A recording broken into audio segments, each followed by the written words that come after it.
শিক্ষার্থীরা তোমরা সবাই কেমন আছো? আজকের ভিডিওটি ঢাকা বিশ্ববিদ্যালয়ের মিনিটকে ঘিরে। ইতিমধ্যে ঢাকা বিশ্ববিদ্যালয়ে ৩য় মেধাতালিকা প্রকাশ করেছে।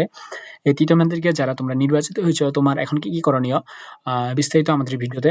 প্রথমত যে তোমার ভর্তির জন্য তোমার কি করতে হবে? তোমার ভর্তির জন্য তোমার প্রাথমিক যে অনলাইন ফিটা সেটি পরিশোধ করতে হবে এবং ভর্তির জন্য তোমার যেসব বিষয়গুলো লাগবে সেই বিষয়টি আলোচনা করি। প্রথমত তোমার যে তুমি অনলাইনে যে প্রাথমিক ভর্তির যে টাকাটি তুমি পরিশোধ করবে সেই লেজার প্রিন্টটি লাগবে এবং এছাড়া আরও কিছু কাগজ লাগবে, যেরকম ভর্তি পরীক্ষার মূল প্রবেশপত্র, এসএসসি এবং এইচএসসির একাডেমিক মূল ট্রান্সক্রিপ্ট অথবা মার্কশিট, ঢাকা ওয়েবসাইট থেকে ডাউনলোডকৃত আবেদনকারী তথ্য, অর্থাৎ তোমার স্টুডেন্ট ফর্মটি যখন তুমি সাবস্ক্রাইব দিয়েছিলা তখন যে তুমি একটা ফর্ম পূরণ করেছিলে সেই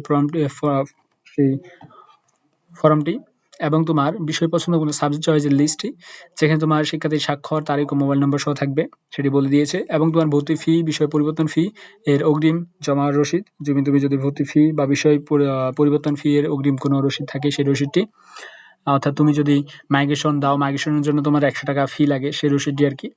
এবং যে বিষয়টি বলা হয়েছে যে কালো লেজার প্রিন্ট করা বিষয় ফর্মে শিক্ষার্থী ও ইউনিট কপি, অর্থাৎ তুমি যে অনলাইনে যে তুমি প্রিন্টটা করবা, অনলাইনে যে তুমি টাকাটা পেমেন্ট করবা, সেই টাকাটা তোমার কালার কোনো প্রিন্টার দিয়ে করলে হবে না। সেটা তোমার ফটোকপি যেরকম সাদা কালো হয়ে থাকে ঠিক সেরকম সাদা কালো প্রিন্ট দিয়ে তোমার প্রিন্ট করতে হবে। এখন আসি যে তোমার এই সাক্ষাৎকারটি অনুষ্ঠিত হবে কোথায়? সাক্ষাৎকারটি অনুষ্ঠিত হবে হচ্ছে তোমার সামাজিক বিজ্ঞান অনুষদের মিটিং রুমে। কত তারিখে অনুষ্ঠিত হবে? অনুষ্ঠিত হবে 7 তারিখে। যারা বি ইউনিটে, অর্থাৎ যে বি ইউনিট মূলত মানবিক শিক্ষার্থীদের ইউনিট, বি ইউনিটে যারা বিজ্ঞান এবং ব্যবসায় শিক্ষার্থীরা যারা পরীক্ষা দিয়েছিলা, তোমাদের এখানে আলাদা আলাদা সময় রয়েছে।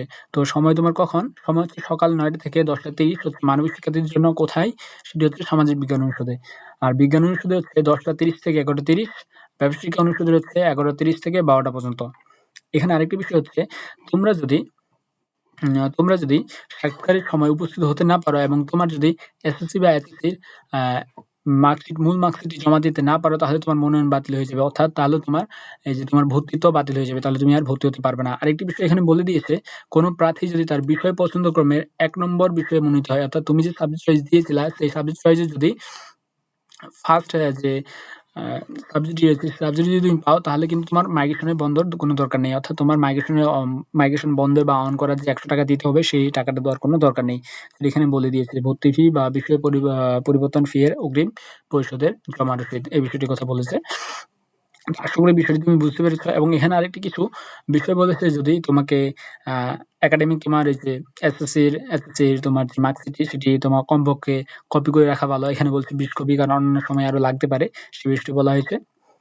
এবং এখানে আরেকটি বিষয়, গুরুত্বপূর্ণ বিষয় নির্দেশনা দিয়েছে যে সাক্ষাৎকারের সময় প্রার্থীদের এসএসসি এবং এইচএসসির পরীক্ষার মূল মার্কশিট ডিন অফিসে জমা দেওয়ার পূর্বে A4 সাইজের খামে শিক্ষার্থীদের অনলাইন ফি প্রাপ্তি রসিদ, বিষয় পছন্দক্রম এর একটি কপি আঠা বা গরম খাম ব্যবহার করে A4 সাইজের খামে লাগিয়ে দিতে হবে এবং শিক্ষার্থীদের মোবাইল নম্বর অবশ্যই লিখে জমা দিতে হবে। অর্থাৎ তুমি যেকোনো কসমেটিক দোকানে গেলে সেখানে তুমি একটা A4 সাইজের যদি খাতা চাও, A4 সাইজের যদি খাম চাও, তোমাদেরকে সেখানে সেই খামটি দিয়ে দেওয়া হবে এবং সেই খামে তোমাকে তোমার প্রয়োজনীয় সব কাগজপত্র, যে আমি বললাম এসব কাগজপত্র, এই সমস্ত কাগজপত্র তোমাকে সেখানে ঢুকিয়ে প্রিন্ট করে ঢুকিয়ে তোমার আঠাটা লাগাই দিতে হবে বা প্রিন্ট আপ করে দিবে। দেন তোমার কি করতে হবে? দেন তোমাকে উপরে তোমার শিক্ষার্থীর নাম্বার, তোমার নাম, মোবাইল নাম্বার এবং তোমার মেরিট লিস্ট এসব লিখতে হবে। আশা করি বিষয়টি তোমরা বুঝতে পেরেছ।